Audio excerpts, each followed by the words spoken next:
بسم الله والصلاة والسلام على سيدنا محمد رسول الله. مرحبا بكم في قناة كوسمو كويزين دي زاد. إن شاء الله تكونوا كامل بخير وعلى خير وبصحة جيدة إن شاء الله. وصفة اليوم أو اقتراح اليوم: بريوش خفيف وبنين بمقادير مضبوطة وطريقة عمل سهلة وسريعة وناجحة، مع ذكر أهم مكون ليخلي البريوش يجي خفيف وبيض من الداخل تماما مثل القطن. أما بالنسبة للمقادير فهي بسيطة جدا ومتواجدة في كل بيت.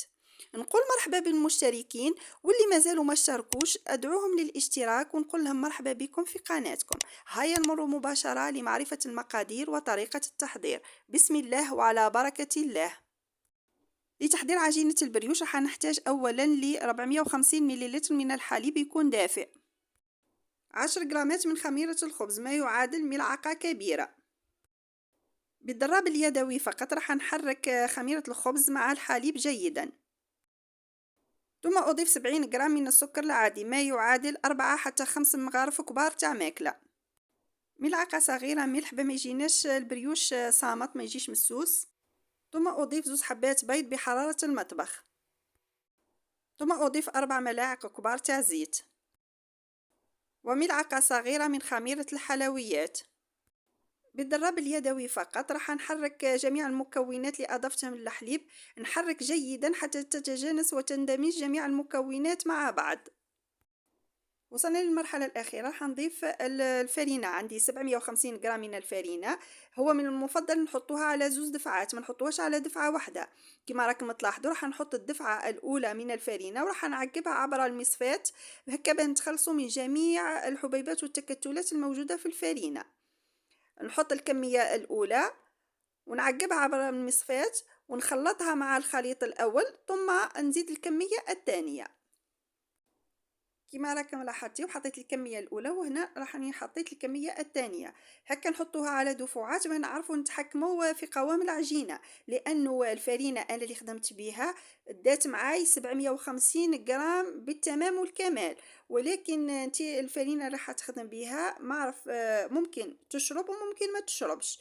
هنا حط على دفعات باش تعرف تتحكم في قوام العجينه، ودركا تشوف القوام تاع العجينه اللي راح لازم تتحصل عليه. وهذا هو القوام تاع العجينه اللي لازم تحصلوا عليه، لازم تكون مطاطيه وتكون طريه بالبزاف تتلاصق في اليد. كما راكم تلاحظوا انا ولم في العجينه فقط ما قعداش نعجن. وهذا البريوش يعني لما يتطلبش جهد كبير ولا عجن ولا. هنايا كما راكم تلاحظوا الطريقه سهله جدا. هنا بعد ما لميت العجينة راح نضيف 50 جرام من المارغرين ما يعادل 2 مغارف كبار من المارغرين، ولازم تكون بحرارة المطبخ، لازم تكون طرية. وصلنا للمكون السري اللي يمدلنا بريوش يجي خفيف ويجي بيض من الداخل مثل القطن، وهو ملعقة كبيرة من الخل الأبيض.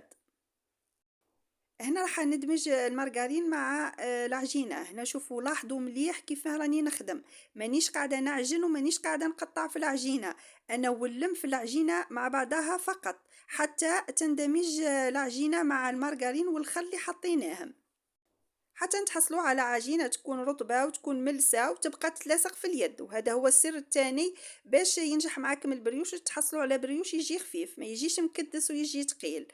لازم العجينه نخليوها طريه وطريه بالبزاف كما راكم تلاحظوا راهي تلصق في اليد، ما درتهاش شايحه ولا يابسه. هكايا راح تتحصلوا على نتيجه مذهله.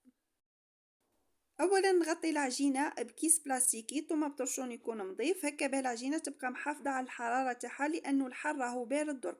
ونحطها في مكان دافئ ونخليها تختمر وترتاح لمده تتراوح بين ساعه ساعه ونص، وهو من المفضل نخليوها ساعه ونص. كل ما مدينا لها الوقت للراحه والاختمار راح تمدلنا نتيجه افضل.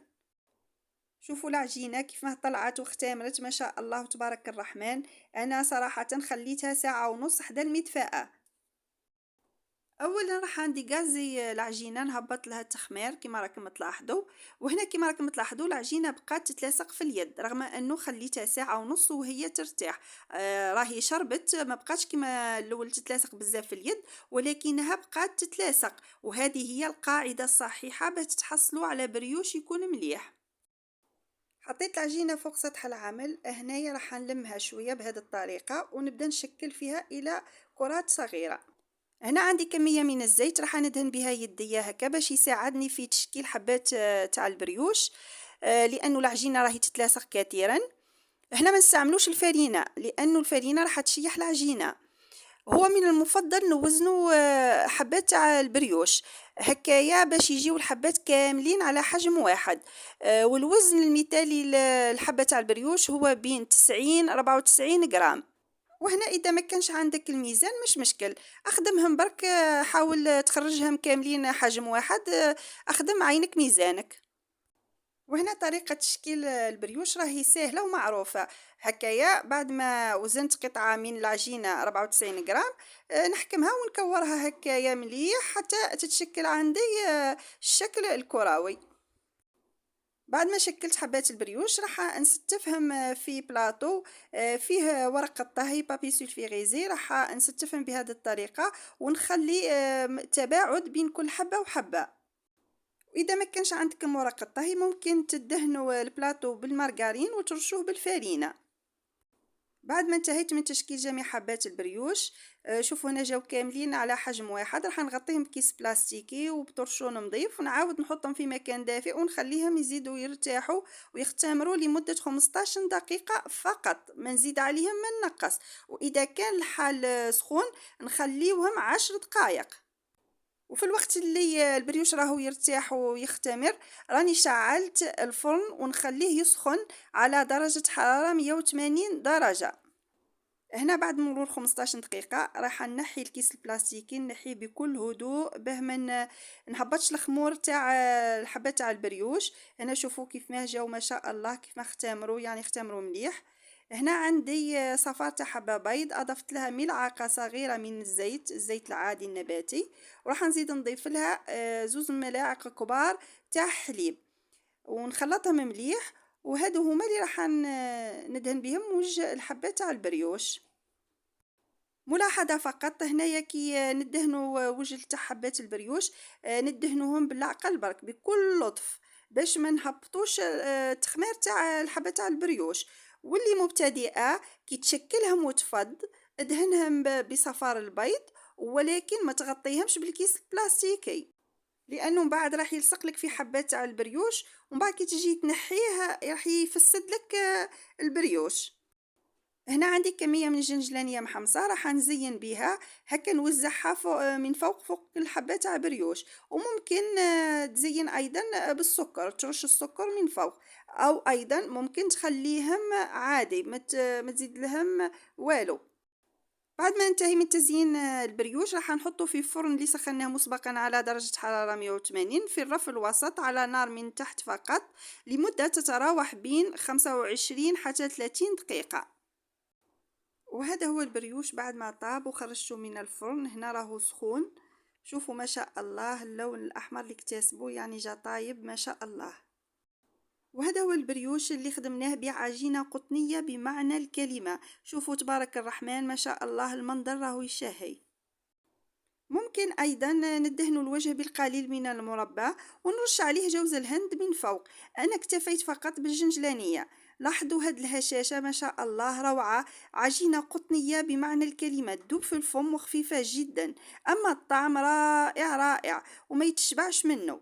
ننصحكم تجربوا هذا البريوش وتفرحوا به ولادكم، وهاد الوصفة من اروع وانجح الوصفات. هنا ديجا 4 حبات راهم طاروك، وما نزربش نصور معاكم اللقطة الحاسمة واللي هي نقسم حبة تاع بريوش معاكم باه تشوفوها كيف ما جاش من الداخل، وتشوفوا ايضا مصداقية الوصفة. كما راكم تلاحظوا ما جاش معجن، جاء اسفنجي، وكل ما نضغط عليه بكل قوة يولي يطلع، وهذا دليل على خفة البريوش. جاء لونه روعة، جاء خفيف، جاء قطني، جاء خفيف الى اقصى درجة، تقدر تقول ما عندوش وزن، جاء أروع ما يكون. إن شاء الله تجربوا هاد العجينة وراح تتفاجئوا بالنتيجة الرائعة. وصلنا لنهاية الفيديو. إذا عجبتكم الوصفة واقتنعتوا بها دعموا الفيديو بالجيم والبارتاج بين الأحباب والأصدقاء لينتشر على أوسع نطاق. وأدعوكم للاشتراك في القناة وكتبوا لي تعليق على الوصفة وقولوا لي واش رأيكم في هذا البريوش. هذه القناة انتم اللي رايحين تكبروها وراح تكبر بيكم ومعاكم بإذن الله. دمتم في رعاية الله وحفظه، والسلام عليكم ورحمة الله تعالى وبركاته.